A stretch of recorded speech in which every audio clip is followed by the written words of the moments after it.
Hi everyone, it's Melissa and Angela here. Hi. Two Vintage Sistas here, and you know what guys, we are participating in a collaboration, Make It New?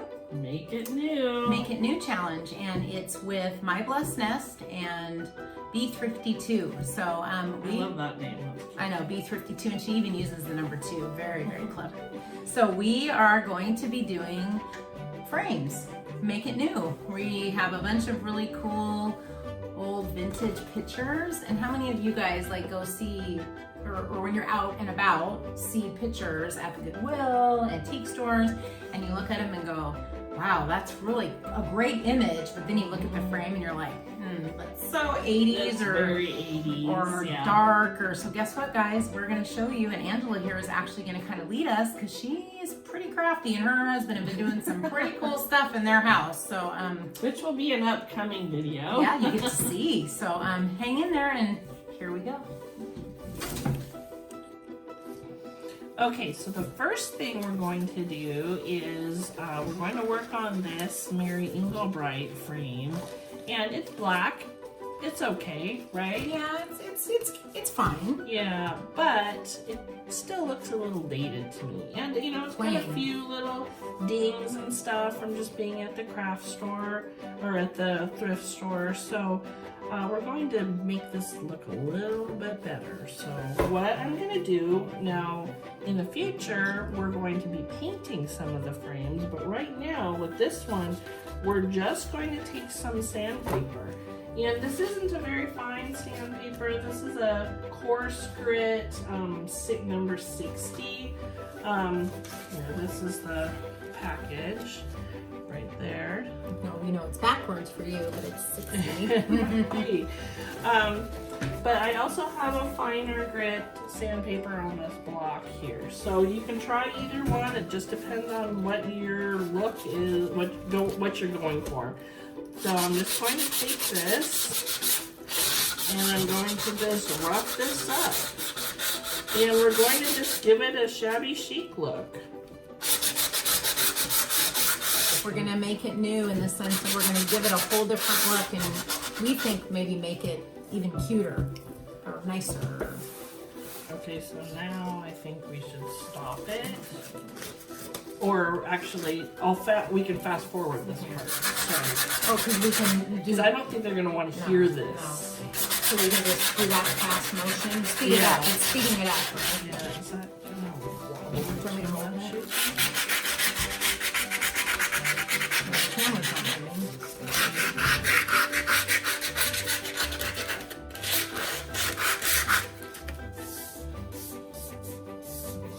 And then top again. And then finish, but I top one more time before I finish.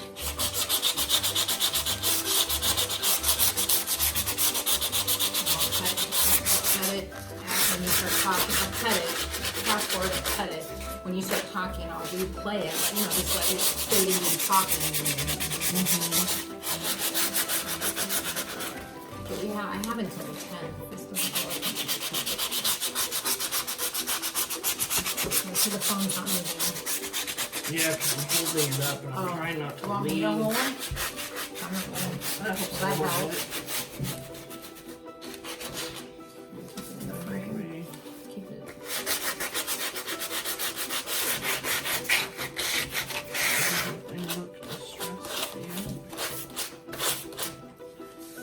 Yeah, look at how cool that is. Okay, so now in a second you say something, and then this is where I'll start it again. I think I might get it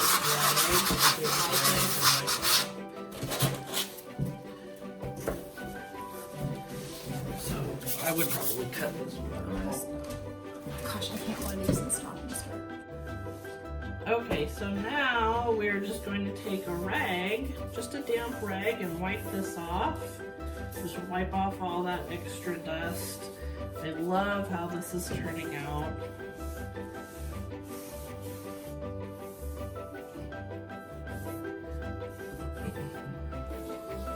And then, it's hard to see with the lights, but we're going to put a before and after picture up for you to see the difference. It's pretty cool. You can kind of see it. Looks nice. I think it Much better. much better. All right, moving on.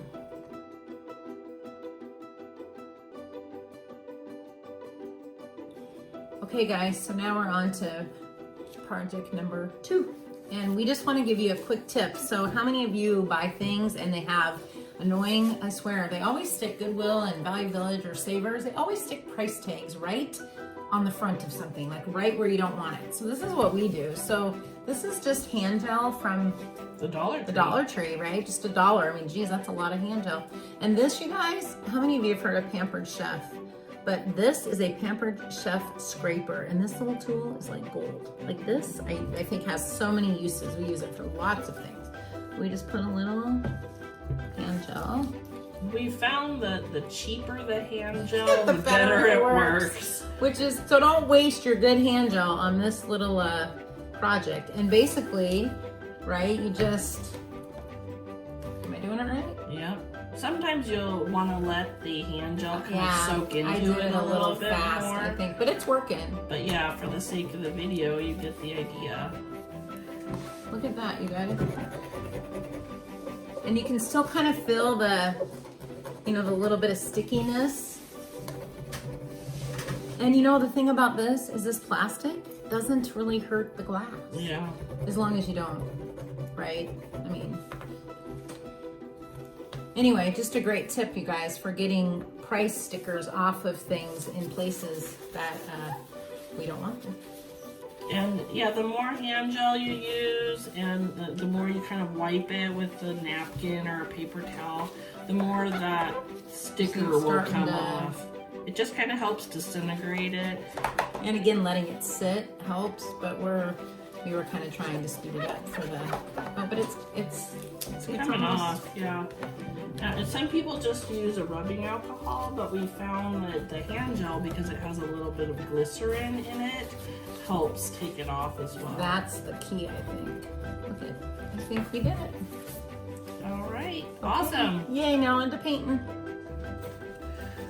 Okay, so we are ready to paint. What we did was we just took some computer paper here and we slid it underneath the lip of the frame here.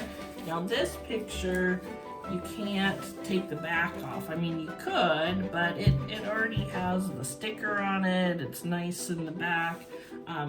Melissa, she could take the back off of hers, but instead she decided to go ahead and just tape around the glass so that she didn't have to take it out. The other frames will probably go ahead and take them out just so that we don't have to do this step, and it's just a little bit easier. But if you already have a back solidified on the back of your picture, these are a couple tips on how to do it. So what we did, we're going to paint these gray, and we are using this chalk paint. You can use a variety of different paints. We're going to use just some regular house paint, indoor house paint. We're going to be using some stain, but this is a chalk paint. We already have these at our house. We didn't go out and buy them. And then I just poured a little bit of this chalk paint just in this Tupperware here, just throwaway Tupperware, and we're just going to go ahead and paint.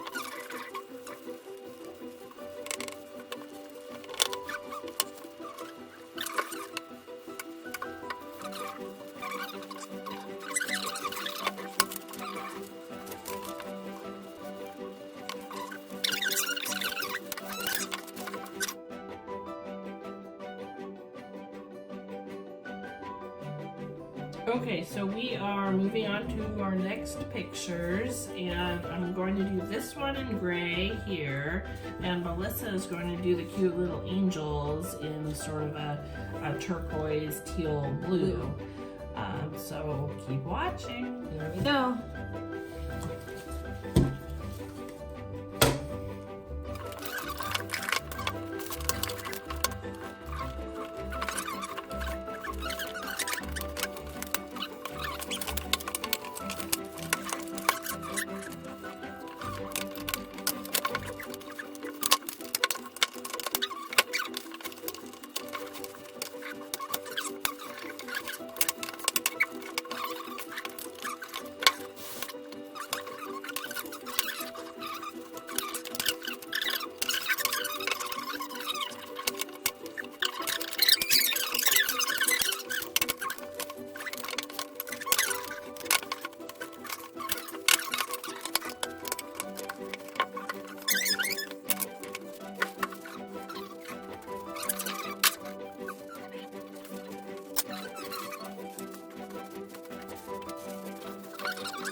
Okay, so we are going to move on with this picture. So look how cute that is. And that, it looks better just with the gray right there, but we want to make it a little bit more shabby chic and have some of the detail of the frame. Even though there's not a lot, there's just enough really to show through. So I have this sponge sandpaper here, and it comes like this. This is the packaging, so it's by 3M, and it's all-purpose sanding sponge, and this is fine. And you can use really any sandpaper that you have around the house. I would recommend a finer one rather than a coarser grit. And so we're just going to use this, and we're just going to work on the edges here and pull some of that natural wood color through.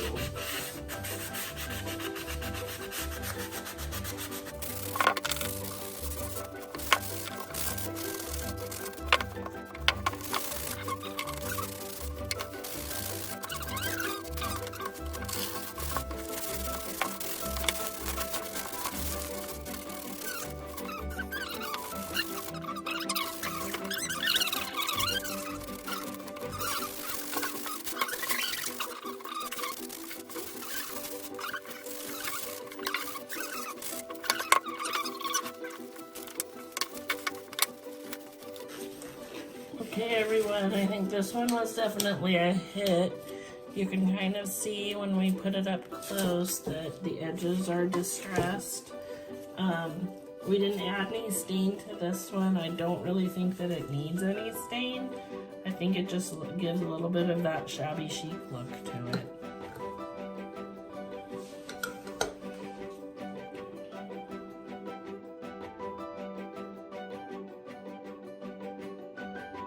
Okay, so this nursery frame here, I'm going to sand with the block here. And when you're sanding, you want to sand kind of the high edges of your frame, no matter how detailed it is, because if it was out in normal wear and tear, right, the higher edges would definitely get rubbed more than just the flat side. So after I do that, then I'm going to rub some stain on it, and you'll see how it turns out.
So you guys can see that we're still kind of working on these different, Angela's touching up her frame. We're both kind of using a cream color on both of these.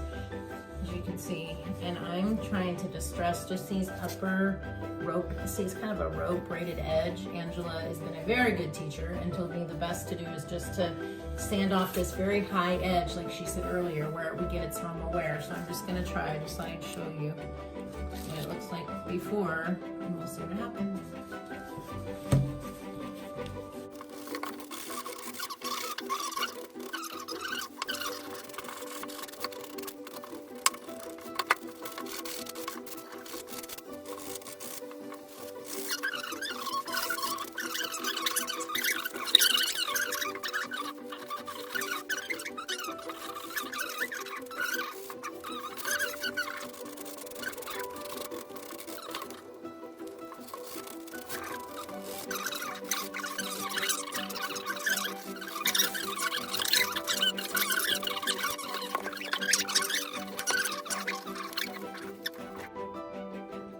Okay, you guys, so here is that picture that I was working on. It has kind of a, you can see kind of a rope, like a braided edge maybe. It's very tooth edge, that's a good word. And so Angela said to start with the outer edge, but then she suggested that we do the inner edge too. I'm trying to see, and it just kind of keeps that even, because they're both pretty raised, the same, right? They're about the same height. So anyway. There it is. Way different, you guys, than an oak frame. I honestly liked the print, but I really didn't. It was hard for me to buy this because I really didn't like the frame. So it's amazing what happens. There you go.